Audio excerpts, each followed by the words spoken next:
Well, hello everybody. Wonderful to be here.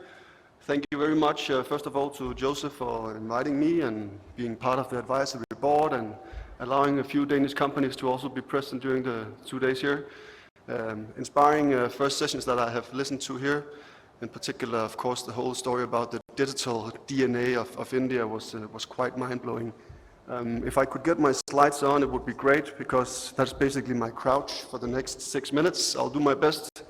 But today I sort of thought a little bit about how to contribute a little bit to the thought processing and to the discussions hopefully going on in the breaks. My thought was to try to see basically on the topic of sustainability, green transition, globally, Denmark, India, Europe, what can Denmark offer?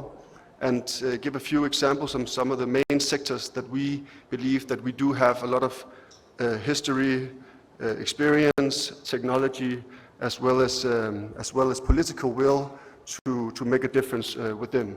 And while I wait for my slides, I'll just start maybe and basically from the beginning. So Denmark is maybe the smallest country that we are represented here today. 5.6 million people, small peninsula just atop of Germany. Sometimes we call it Bundesrepublik Nord, but basically our green transition started back in the 70s with a crisis. And there's no such thing as a crisis that basically drives innovation, that drives change. And the green transition in Denmark in the 70s started because all of a sudden the price of a barrel of oil was just skyrocketing.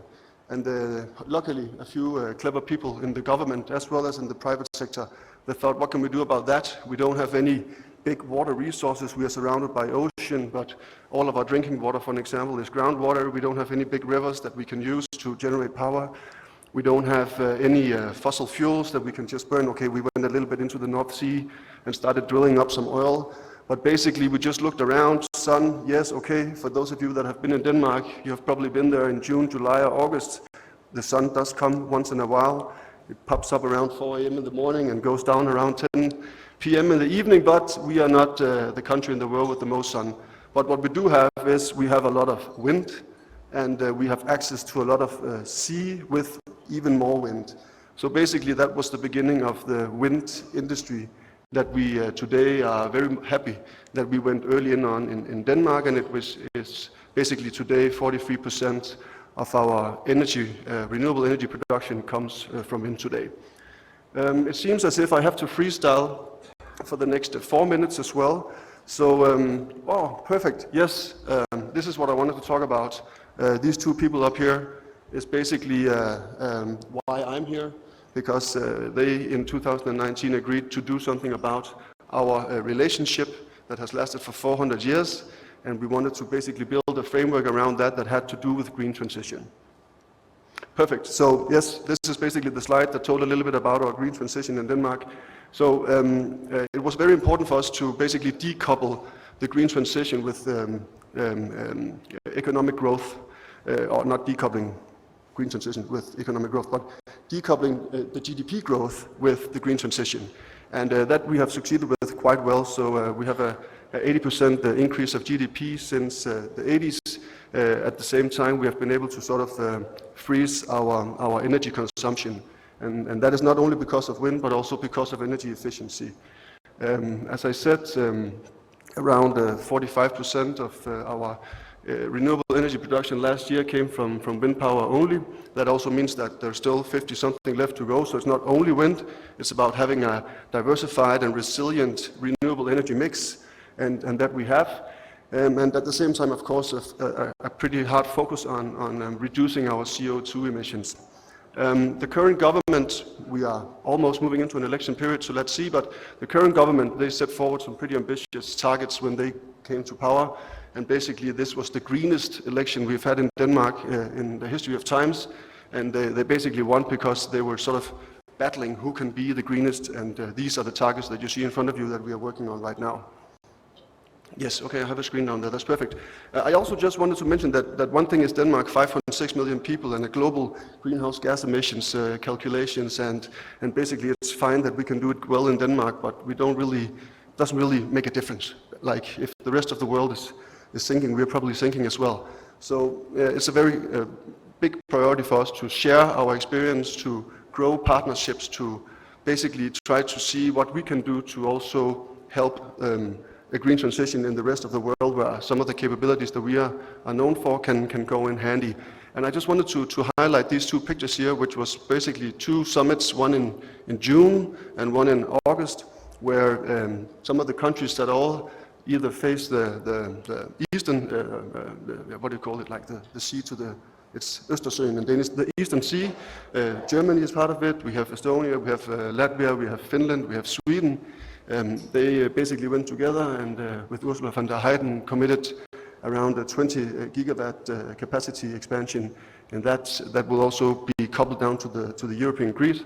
And back in June, if we go a little bit southwest of Denmark, we have Germany again, funny enough, and Netherlands as well as Belgium, where we look into the Northern Sea and where we expect within 2030 to have around 65 gigawatt of offshore developed. So the point here is that we cannot do this alone. We need to do these things together. It's about partnerships. It's about breaking down boundaries and borders and basically thinking holistically about the challenges that we are facing. So yes, we are a wind nation. So far we have around 6.47, depending on how you do the math, of installed capacity, but we are looking into a substantial increase over the next couple of years. Again, this is not something that just started since Russia invaded Ukraine. This is something that started in the 70s, but I would say that the attention and the speeds and the commitments from the public sector, from the government, from the politicians, from the private sector has really experienced a heavy increase. And we heard about water independency. This energy independency is basically what has been driving our growth and our green transition for the last many years. But then again, if we look up against India, this is what we are looking into here. Like the pledges of 140 gig before 2030 is quite ambitious, depending on the current installed capacity. If we believe it's possible, because if it's possible somewhere, it's possible here. But there's also a lot of red tape that needs to be removed before this will take off. So what we do, Denmark and India together, we actually have a very formalized government-to-government collaboration. It's called the Indo-Danish Energy Partnership, INDEP. We have a few people from the Danish Agency for Energy working full-time with the ministries and agencies here in India on some of these red tape issues. And then we, of course, also try to work on it in a more innovation and commercial aspect. So I'm myself responsible for our offshore sector from a trade and innovation point of view, and we really hope to bring a big Danish delegation to Tamil Nadu, where there is a lot of potential not only for offshore, but also for repowering some of those 30-year-old wind turbines that are installed right now, because India do actually have quite a bit installed wind capacity already, but it's just old turbines, and basically if we change them, we can have a much better yield, yeah, there are many problems with that. And we are working on building up a more formalized alliance with the different industrial partners and research environments, so we can basically share ideas and best practices on an ongoing basis. What else do we work with in Denmark that I think is important to bring up? I'm happy that nobody have mentioned it yet, but green hydrogen is what we call it in India. In Denmark we call it Power to X. And basically it's a very important mitigating and bridge technology. It's many technologies, but basically this will help solve some of the issues that we do have with renewable energy, namely the storage part and the distribution. And for us in Denmark, we see green hydrogen as the next big thing. We are putting a lot of money into that. We have interesting companies, both from a chemical point of view, but also we have interesting off-takers, in particular within the maritime sector, where Maersk, I was happy to see Maersk represented in the Slovenian movie, biggest shipping company in the world, are basically already buying ships for e-methanol before that they know that the e-methanol can be produced at that scale. So again, we see that it's an industry and it's a political drive for change. Sometimes the political ambitions are not enough. We also need the big companies to basically place the order that drives the impact and the innovation. And here we are, again, it's one of the areas that I'm very involved in myself. I think I would like to mention that in June we had a bilateral call between our Ministry of Science and Innovation in Denmark and DST in India, basically looking for triple helix consortia working within green fuels and including green hydrogen, and we put a bit of money behind that as well. We look forward to see which interesting R&D projects comes out of that. And then these days we are running around at a concept stage level on a Center of Excellence on Green Hydrogen that is supposed to be multilateral in its outlook towards the rest of the world, but have a strong Indo-Danish representation at its core. So that are some of the interesting projects that we are working on within that sector between India and Denmark. Bioenergy, I also think that's worth mentioning. It's very important as well.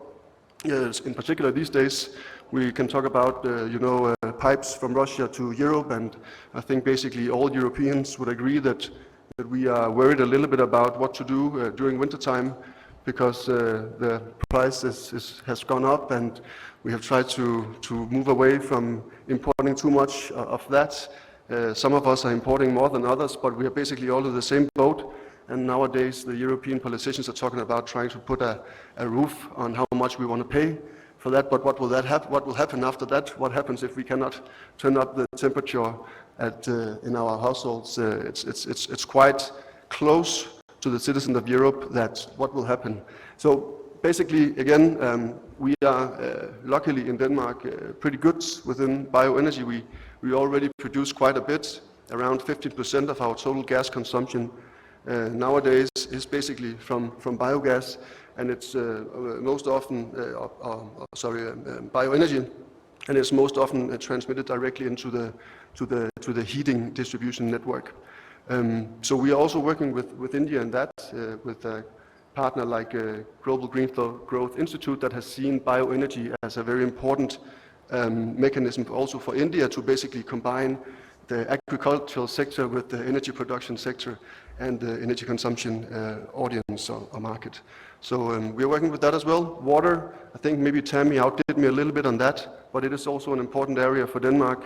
As I mentioned, we're not that good at desalination actually. I think we should collaborate on that, Tammy. But we do have groundwater, and we are quite effective of getting that up. We're also extremely effective in terms of dealing with wastewater treatment. Basically, we see water as a resource not only for drinking, but also generating power and other types of side streams. It could be nutritions, it could be fertilizers, so on and so forth. And actually just these days we have the Indian Minister of Environment, and excuse me, but I can't remember his name, in Denmark, together with a big group of Indians. I'm sure that many of the other countries are also there because of a big international water conference going on, where my contribution from the Innovation Center Denmark side is 5 Indian startups that are tackling challenges set forward by big Danish companies or utilities. And that's also important for me to say. It's not just about bringing technologies from Denmark to India. It's actually also about tapping into some of all that talent and all of those ideas that comes out of an Indian context and bringing them back into the context of not only Denmark, but the rest of the world. So we work like that as well. And we have 2 centers of excellence in the making between Denmark and India on this topic as well. One on smart water resource management and one on clean river water. So basically, this is the framework that we are using as guiding stars. And luckily, it was agreed upon at the highest level. That sort of gives it a little bit of a push. The Green Strategic Partnership that Denmark and India has was signed in 2019. There has been 3 summits since the first one throughout 2021 and 2022. And this we can really see has made it not only a driver for me, the boring diplomat, bureaucrat, but also the Danish academic sector and the Danish private sector and the Indian sector as well. We receive a lot of demand and wish to try to find partners, and that's basically what I'm here for. So if anybody wants to help with finding partners, come talk to me in the break, and then me or my staff will help you do that afterwards. And we work within all of these areas, but basically they are pretty replenishing in terms of whatever you come with, I would be sure. I started by saying that there's no such thing as a crisis that drives innovation. I also think that crisis should drive partnership and cooperation. And maybe that's my last message here. I'm inviting everybody to be a partner with Denmark. Denmark would like to be a partner with everybody. We cannot do it ourselves. And I hope that this last video can maybe help me communicate that a little bit more clearly and visually than just me standing here. So if you can put on the video, then I think my time is out. Thanks. What the future holds. How you, me, and our planet will thrive. Do we stick to what we know, or put our bets on something new? We want to build a greener future by transforming the existing into something greater. Some things bigger, some things smaller, all things bolder. But it can be a lonely job where hesitation makes time stop. What if we put our heads together and make every drop count? What if we turn broken bricks into new building blocks and turn waste into energy? What if we store energy in stones and turn those stones into homes to house us for generations and for generations to love? Let's light up new directions and make fuels out of wind to power planes and ships. Let's make things flow and partnerships grow. Grow beyond borders, grow greener as we grow our economies. We know what's next, and we have what it takes. By making more with less, we can make it better. Together.